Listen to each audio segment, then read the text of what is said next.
This Friday, it's 2 weeks since I last appeared before you. It was interspersed with the Thanksgiving holiday. So now I'm back. And as I remember it, I was in the middle of talking about and reevaluating my relationship as a father to the older of my two stepdaughters, Amy.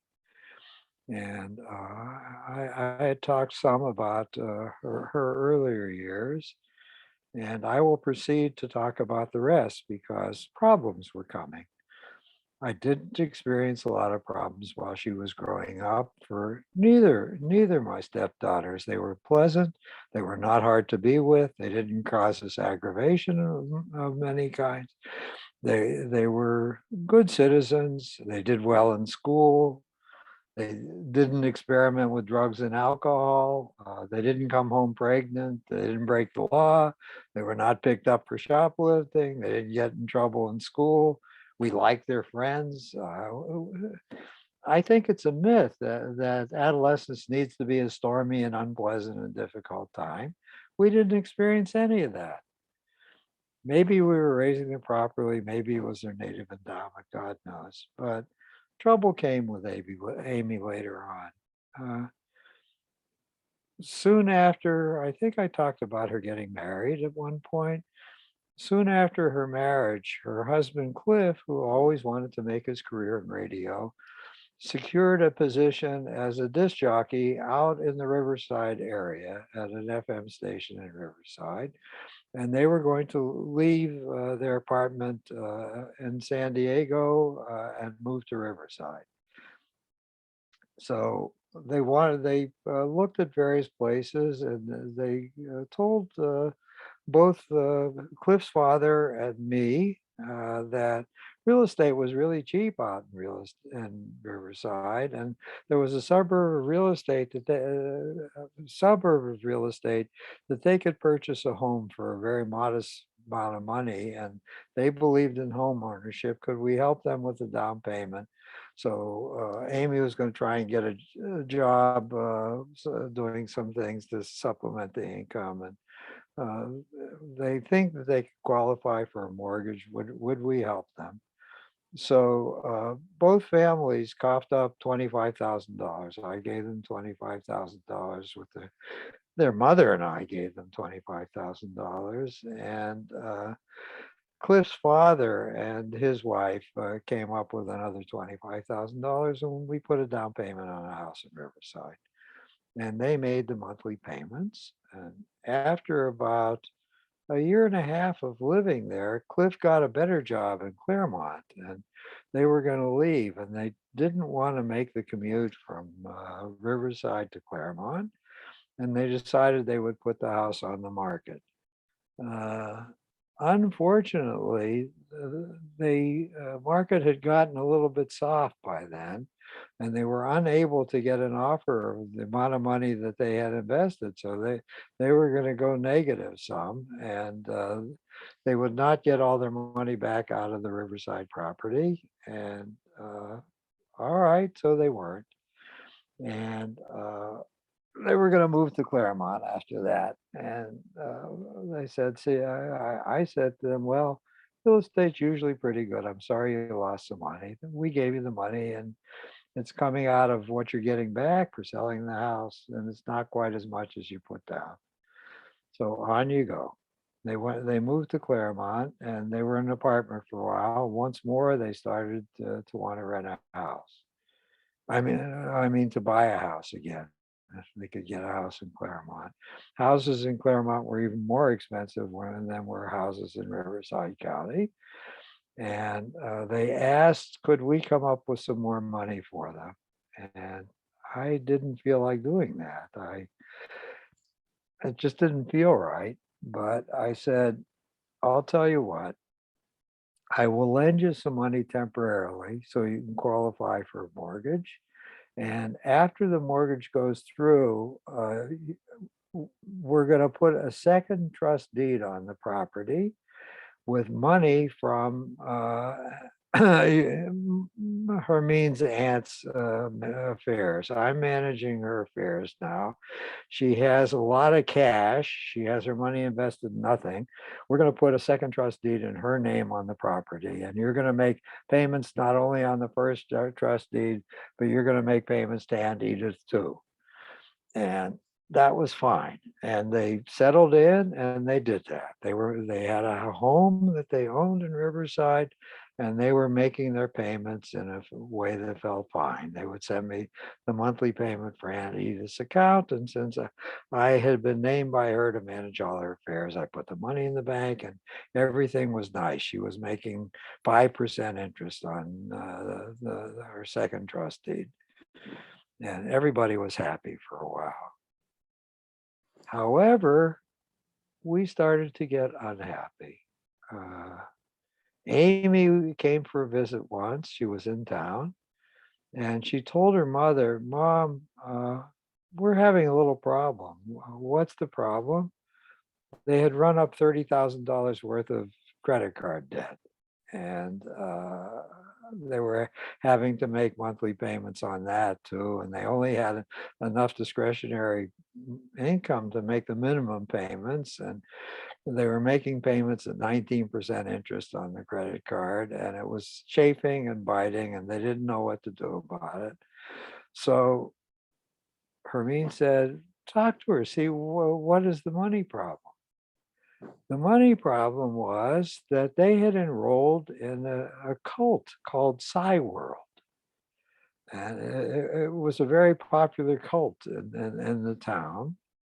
And Psy World was like all the others. You came and you had workshops, and you could become a leader, and you could you could start teaching the workshops, and it was a path towards living life much more effectively. And it was also pitched you would make good economic success with your lives if you followed the philosophy of Psy World. Now, one of the things that came along with World was you got a personal coach for you and your family. And the personal coach would take up residence with you, and you would allow them to live with you rent free, and you would feed them and put a roof over their head. And they would be there helping you with child rearing decisions and helping you with your own personal life decisions. They were there to work with you at any moment, at any time of the day or night. They took you on as their responsibility. That's how World worked.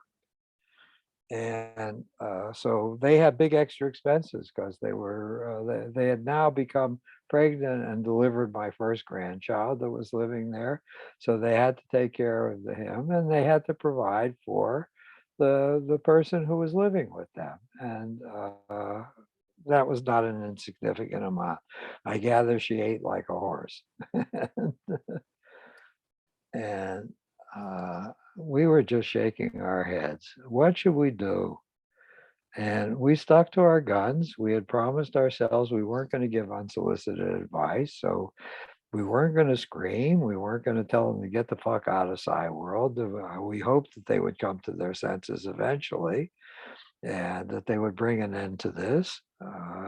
It took them about 2.5 years to do that, but they did finally overcome that. And we saw them intermittently. We would go out to Claremont, or they would come in. And aside from saying sour words to each other about their lifestyle and about how they can't seem creatively to take hold of their finances in any practical way, we had no complaints about our relationship with them, and we enjoyed visiting with our grandchild. Uh, then the next thing happened. Cliff got fired from his job. And we began to learn about his work history. He always had problems with station managers. He didn't believe that they were shaping the lineup of shows properly. He didn't think that they were hiring the best people for the station. He wanted more power and authority, and they told him to go fuck himself. He was not the station manager. He should just shut up and do his gig that he had been hired to do. And he would argue and fight. Well, he got fired for insubordination. And it didn't take him long. He managed to land a job in Mill Valley, California. So suddenly they needed to leave Claremont.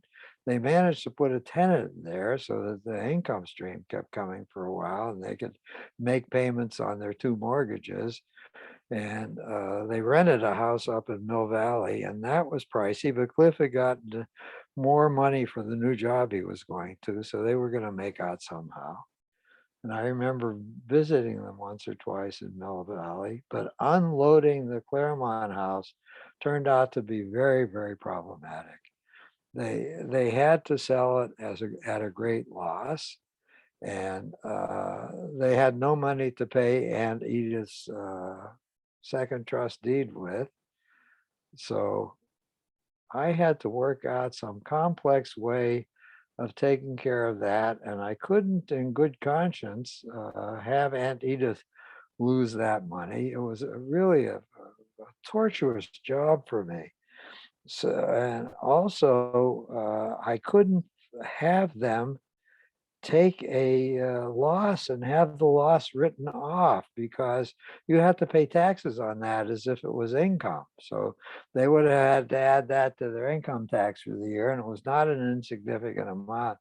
I think the second trustee was for about 30 or $40,000, and that would have kicked them up into another tax bracket. Here I am, I'm struggling with all this while they go off and they just resume their life. And frankly, I resented it. So I took some of my retirement money that was in my retirement plan. I lent that to myself because I could do that if I would pay interest on it. And I then used the retirement money. I lent it to them, and they used it to pay off Aunt Edith's second trust deed. And now they owed me they owed my retirement trust the money that was lost on the sale of the house. So I wrote a good trust deed for them. There would be interest only payments for the first 10 years, and then all interest and principal would come due at the end of 10 years. So that was only a small payment they had to make each month. And fortunately, they started doing it. And I was impressed with my creativity and my inventiveness. And I had paper trail for everything. I was ready to get audited every which way around, and it would be okay. But I was still irritated with them. They seemed irresponsible to me.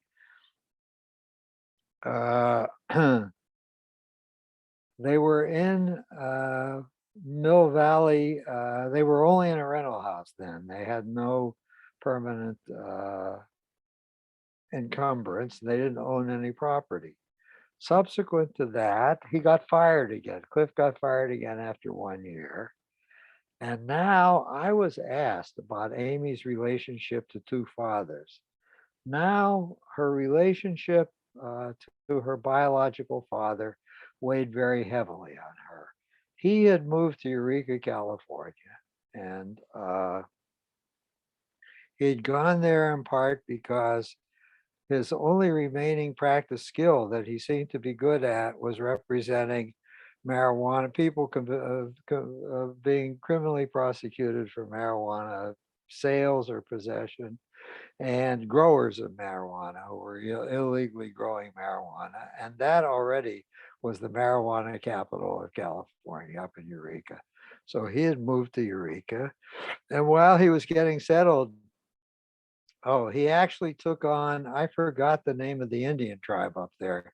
They they were having trouble with the federal government. They wanted a permit to start a gambling casino, and they were involved in some kind of litigation. So he was representing them in their litigation with the federal government, and the tribe built him a teepee because he and his wife had no place to live. So he had a teepee on the reservation, and that's where he was living.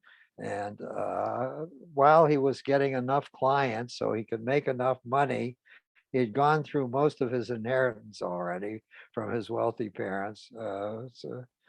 Where he could recover enough money so he could put a down payment on a house in Eureka, and that would be fairly inexpensive.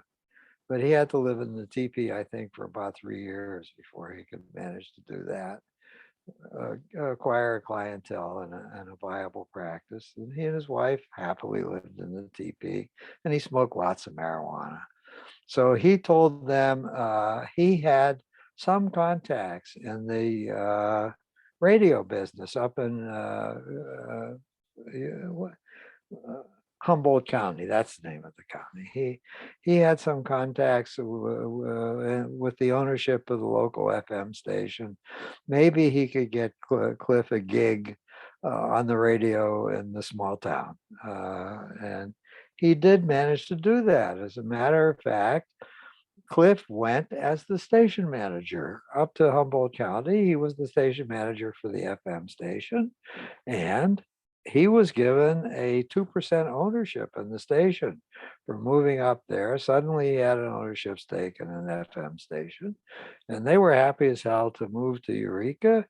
And by that time of this crisis, the father had moved out of the TP and had a home. So they were welcome to come to the home with the first grandchild and live in biological father's home until they could position themselves for something better. And after a while, when the income stream came, they were able to rent a house to start with. And they lived in a rental house that cost them $450 a month for rent. And it was not very much money. And off they went into their independent life with their first child. About 6 months after they settled in there, we went to visit them in Eureka for the first time. We had never been there. We wanted to see what the town was like. And we were shown Eureka and Arcata, where the Humboldt State University is, which is 7 miles away, and they're really part of a single community. And quick freeway trip from one town to the other. The total population of Arcata, where the university is 25,000, and of Eureka itself is 75,000. They were quite rural places. And I don't know why this is on my mind, but Eureka made me heartsick. First of all, there were still some very wealthy people, and there were some beautiful Victorian houses in town that have been built around the turn of the 20th century. Were on nice pieces of property and were gorgeous to look at. But the whole waterfront, Humboldt Bay outside of Eureka, was terrible. Uh, for practical reasons, I guess, uh, there had been lumbering mills built on the beach. There was a pier that stuck out from the beach, and ships used to come to take away the lumber that was being sawed from the trees that were being felled. The place was being deforested at a rapid rate. And the prime industry in Eureka for the turn of the 20th century and on for some time was lumber cutting and milling, and the plants were set right on the beach. That's where they were, and the railroad ran right next to the beach too. So supplies could come in on the railroad, and a lot of things could be shipped out either by train or by ship from the pier that was there. And it made the whole bay look ugly. Everything was industrialized along the coast. And Jesus, the city father should have ripped all that down and restored the coastline to what it could be. I imagine there could be wonderful tourism in Eureka, California, but no, it was still a depressed area when they had gone. And we didn't like it. Then we went to visit at the house. The house that they lived in was really very old, and you had to avoid where you stepped on the front porch in some way because there was a lot of dry rot. Your foot might have gone through the place. And then we learned that the the house across the street was the home of drug dealer who lives there, and lots of drug people came at all hours of the day and night to the house across the street. And the house next door was occupied by a known registered sex offender. And they were comfortable living there because it didn't cost much and it was dreary inside the house. But Hermine and I felt like, my God, that's where our grandson is growing up. It didn't feel like a very safe place to be. And we decided we needed to do something. We couldn't afford to run the sleepless nights. We have the sleepless nights we were having about whether he's going to be molested by the neighbor or whether he's going to get caught in some kind of drug raid or God knows what the hell was going to go on. Oh, and next door, there was a kid older than my our grandson who he tried to become friends with. And the kid was a bully that would tease him and torment him every time he showed up on the street. So that didn't feel good either. So we decided to go back and we met with a realtor and we asked her, where is the safest neighborhood in this town? And she showed us some nice houses. And there was a house for sale on the nicest street. It was a lovely Art Deco house from the 1930s, and it had 4 bedrooms and a family room. It had guest quarters on the top floor with its own bathroom. That was a place we could go and stay when we went to visit. And the other family, biological father, if he needed to vacate his house temporarily, could go. Anybody who wanted to come from Southern California and go visit would have a place to stay without having to go to a hotel. And that seemed advantageous. And the house only cost $120,000 for all that house on a nice lot in Eureka. And we told them we would come up with the down payment again.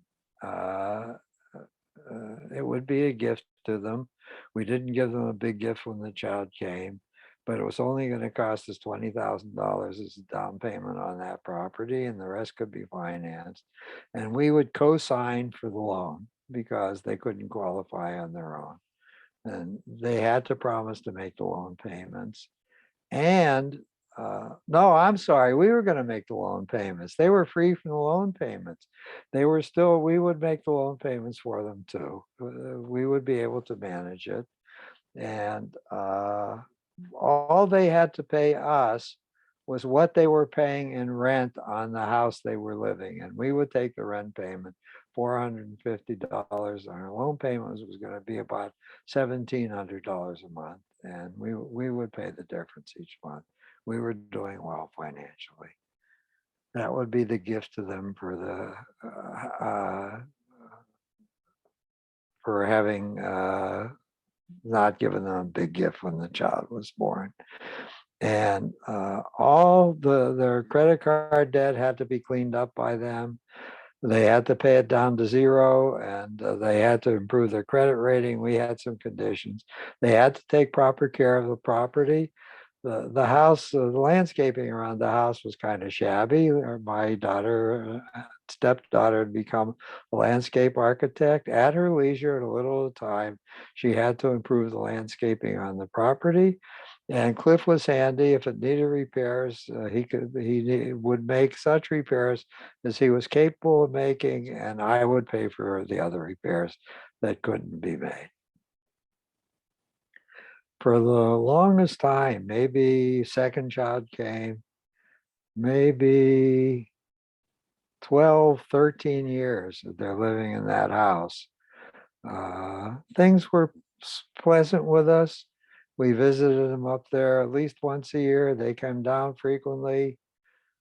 I got pissed off because when they came down, we would pay, they still had no money to pay for those trips. We would treat them to the trip down to visit us. And we would tell them they could visit Amy's biological father during that period. No, Cliff's father. I'm sorry.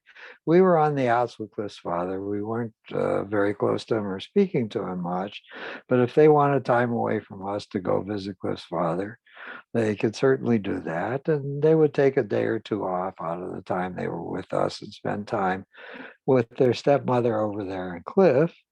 But when Cliff brought them down, and he did that at least once a year, they were under orders. He owned them during the time they came to see to see Cliff, and they were not to visit with us or have anything to do with us. As a matter of fact, he told them not even to tell us that they were coming. So they came on occasions, and we didn't know anything about it. Things began to become problematic years into this arrangement. Uh, we were not making as much money as we used to. We had cut back. Hermine had lost a very wealthy client for whom she was making $20,000 or $30,000 a year, making trips to New York and doing family therapy in New York with a family, and being paid for her travel time, being paid for her lost income. She was making significant money for that client. She did this gig for about 6 years and then lost it. So that income was not coming in, and she was tired, and she wasn't working that much. She had given up her position at Cedar Sinai Hospital. Her other money that she was getting, she had retired from that.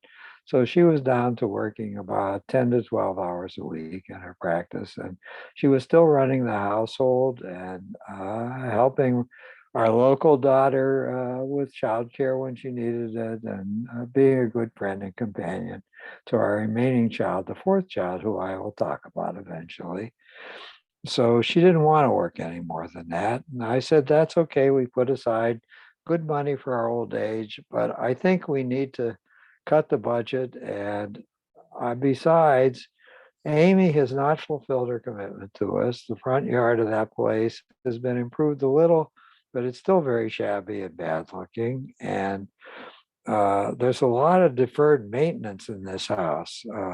I know when I come, uh, we put a new roof on it at one point, but I'm not sure the roof has been put on properly because there's a stink of mildew in the air. And every once in a while, mildew bleeds through the walls. Something is leaking somewhere, and Cliff has not been able to diagnose it. He's had the roofers out, and they put a few patches here and there, but it's not stopping. And the downstairs bathroom looks like it needs a major overhaul. It's going to cost some thousands of dollars to bring this house up to some kind of standard, and I frankly don't think we should lay out the money. I think we should try selling the place. And I'm going to have to tell Amy and Cliff that we will ask a realtor what the realtor thinks can be gotten. And we can't keep financing them at this low rental they're paying. If they can take over the existing mortgage and they can afford to make the mortgage payments, we'll try and sign a quitclaim deed, sign the house over to them, and they can deal with what they're going to do about the deferred maintenance, or live in a house that stinks, or just let the house crumble more. It'll be their house and their choice, not ours. But we just can't go on doing this. And they should go and try and see how big a mortgage they can qualify for, to see if it's even possible for them to take the house up front and qualify for a mortgage big enough to buy out our interest. And or they should look at other properties too. So they were really hurt. They thought, they had assumed they would grow old in that house. They had two children by that time. The kids thought they were going to live there all the years of their growing up, and that they would inherit the house when they got older. It was to be an inheritance that would pass on to them. I don't know why they got that idea. It was part of our estate. We owned it. So that felt a little bit arrogant that we owed them to somehow present the house to them, gift the house to them, and they could live with it forever until they got old and pass it on to their heirs. So I began to have hurt feelings. Those kids had hurt feelings that we were talking to them about ending their ownership of the house, and it went downhill from that.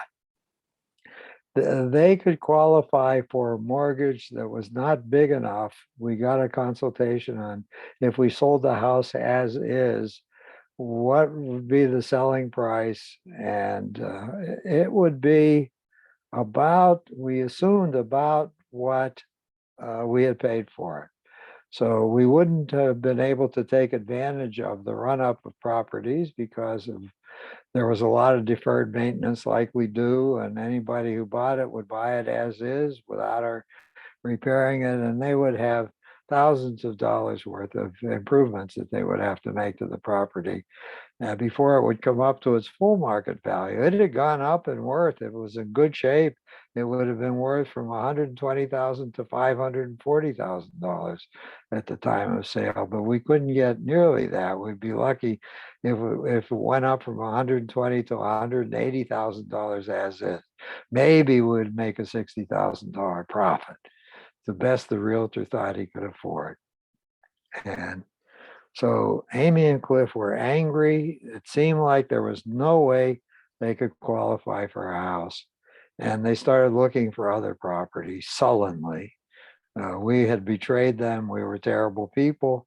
No gratitude at all for what we had done. And this was a problem in terms of family life cycle that we were asking them to leave home, to take full responsibility for both their emotional and financial well-being, and not look to us to be a prop anymore beyond that date.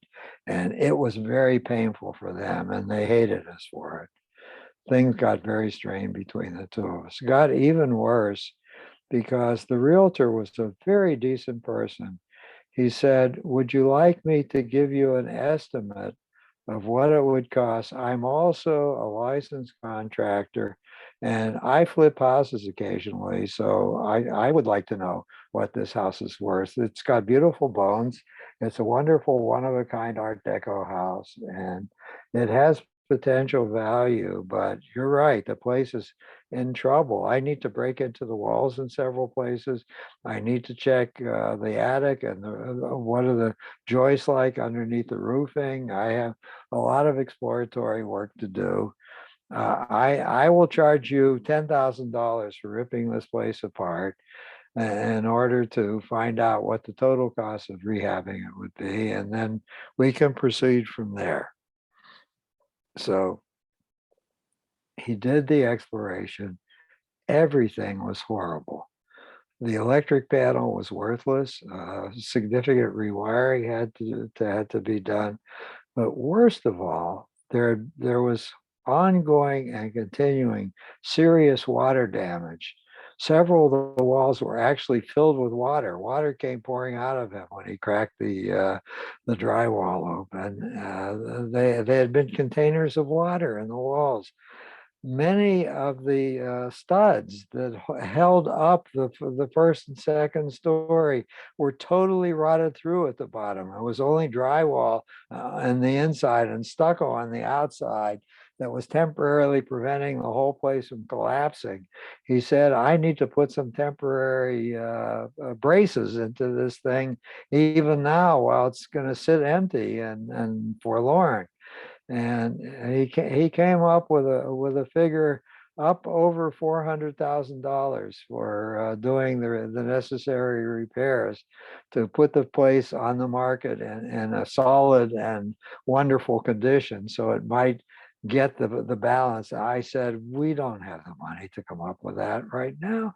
I'm not going to gamble most of the money in our retirement trust at this moment to rehab that property. So maybe down the road we can sell it months from now after all the construction is done for some reasonable price. We're going to sell it to somebody as is and bite the bullet. I'll be happy if we get $80,000 for the damn thing as is." So it sat empty for a while. We gave the report and brought the kids into the house to see what was happening. And I told them that I was disappointed. They were the trustees of the house. They were supposed to let me know if there were repair problems happening so that I could deal with them on an ongoing basis. And they had failed to do that. All they had done was put bleach on the walls when the dry rot appeared, when the fungus appeared, so that they could kill the bleach and kill it with bleach temporarily. And the house for sure was going. We were not going to own it. They were not going to own it. Strangers would have to buy it. Fortunately, there was a family in Eureka who had driven by the house many times in their family life and had always wished they could live there. And they were handy. They liked rehabbing houses. So they had gone in, the realtor had taken them in to look at it because they were thinking of making an offer. They saw all the problems they were going to encounter. And for them, it was a joy. They were going to love the challenge of making that house beautiful again. And they were going to live in it when they got finished because it was always a house they had wanted to live in. And they offered us $80,000 for it. And we signed the escrow documents and we offloaded the house, happy to be rid of it and happy to get at least $80,000 to put back in our retirement trust. And the kids, by in the meantime, had found a much smaller house for themselves that they could afford and could pay for with their own mortgage. And they grew up. They became homeowners. They had to pay for the homeowners insurance. They had to pay the down payment out of their own funds somehow. And they had to pay the mortgage payment every month. Well, it's turned out to be a blessing. We were, it was frosty just talking to them on the telephone in the beginning.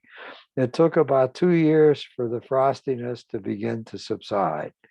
We didn't go and visit them. As far as I know, they came to visit Amy's stepfather, father-in-law here, Cliff's father, and they never came to visit us at all. They shunned us and they pulled out of our life.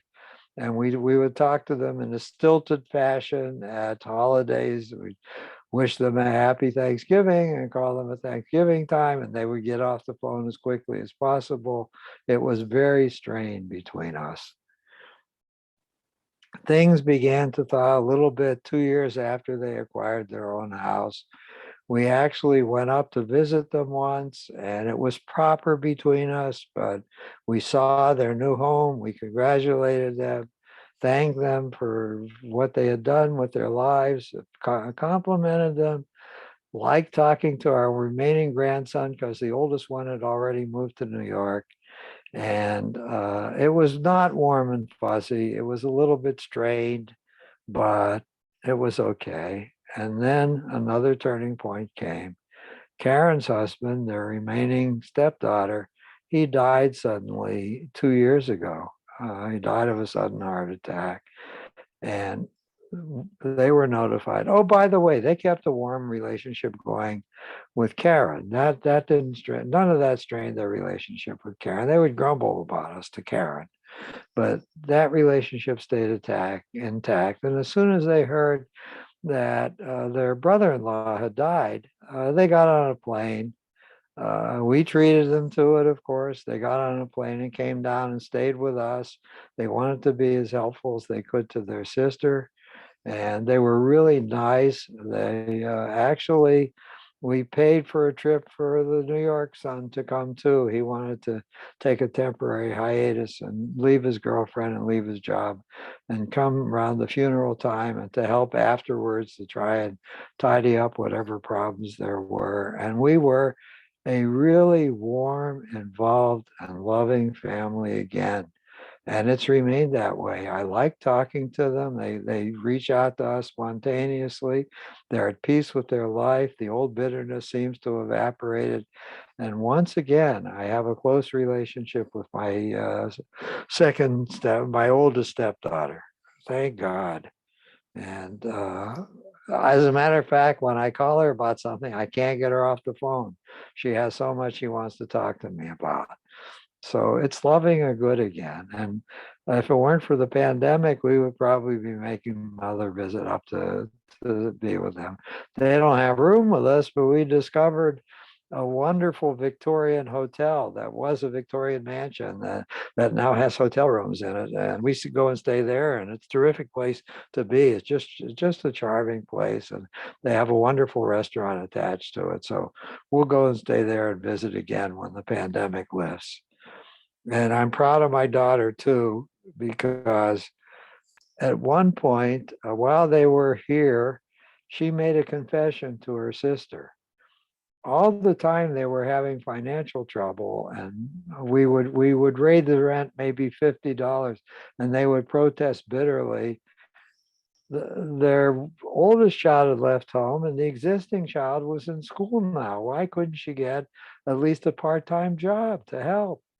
And she confessed to her sister. She never told us this. We would never have agreed to it. That one of the things she had set her heart on was she was going to be a stay-at-home mom as long as her child was in public school, all the way to high school. If he went away to college, then she would no longer be a stay at home mom. But she was committed. It wasn't that there were no jobs of any kind in Eureka. That was a lie she was telling us to justify why she was still at home and not generating any income. She did, of course, get an occasional landscaping gig, but she had no regular paid employment of any kind. As soon as they had to buy the new house, suddenly she had a gig. She was teaching several courses on landscaping and on adjustment to college. She was teaching one course on adjustment to college. She had a caseload of courses to teach at the community college in Eureka, California, and she became a college teacher. Bless her. She had a master's degree and was qualified to be a college teacher. And she loved it, and her students love her. So she has an income stream now. The lie is over. It's clarified. She's working. So I could be proud of her in many ways. She's working, and she's valued at work, and she works well. Cliff got fired again from his station that he was a part owner in. They acquired three other stations. He wanted to be the station manager on all three stations, and they told him no, that was too much of a job. They weren't going to do that. So I'm proud of his work in radio. He won many awards, and that he upped the station listenership from practically nothing to being the favorite station in the Eureka Arcata area. He has very interesting programming, and he won an award from the state government. He is the inventor of something that I am proud of. He is the inventor of Stop the Violence Day. He networked with other radio stations all around the country, particularly ones that had a leadership and a programming that appeared to gang members. And each of them would, on Stop the Violence Day, all their programming would be an advisory to gang members: don't kill or maim or hurt anybody today. For one day, let's have no violence. Stop the violence today for one day. And that caught on. It's a big event now in the lives of those communities, and all the radio stations participate. He won a public service award for having thought that up and made that happen all over the country. And I'm proud of him for that too. He used at least his radio station for good social purposes as best as he could, and public service announcements of one sort or another. And he constantly at conventions and meetings tried to get other stations to get on board with what he was doing in Eureka, California. He was really quite a leader in the radio movement. So he is not without a job. He is now he got a nice severance pay from the station and retirement by some golden parachute money from the radio station in return for surrendering his portion of ownership. And he was always a part-time faculty member at Humboldt State University in Arcata. He teaches courses in radio in the communications department, and radio advertising, public service radio, nonprofit radio, all kinds of things about radio. And the students run a local radio station that's attached to the university, and they have an internship that he supervises too, doing not only the electronic and engineering parts of radio, but the programming parts of radio too. So I'm proud of him, and he does good work and touches people's lives as well. I like both of my children. I'm gonna cry. I respect them and I like them again. I'm glad they're back, but it was a long detour and it was painful and they hated us. So I don't know if I could have handled that better. Maybe children just need to scream when they come out of the womb. Maybe that's a given. I just have to accept. The screaming stopped and the smile started again. And I think leaving home at the end of adolescence is very similar to being born in a very different way. You're now born independently and you have to take full responsibility for your life, which they are now doing in a way that I can find admirable. I don't like some of their habits. I don't like some of their taste in various things. And they're too gracious as far as I'm concerned. While they're not taking in, oh yes, they do. They do like taking in boarders. They have room in their house for boarders, but at least they're not. They used to let somebody live free. Now they have a boarder who pays them rent for being there. So I can respect that. Their marriage and family seems like a strange one.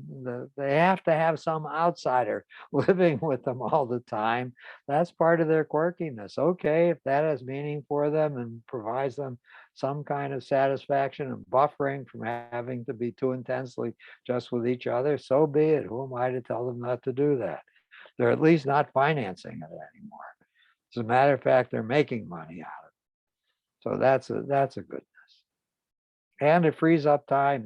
They have 3 dogs, so they have somebody to dog sit for them if they want to go somewhere else. Built in now. I think I will have a short visit here. I don't want to start with Kara, the sister, now, and just start for a few minutes and then have to stop. So let me throw this open. Did I skip over anything? No, I don't think I skipped over anything important. I hope I've answered the question that Scott posed for me. What was it like to for my stepdaughter to have 2 fathers?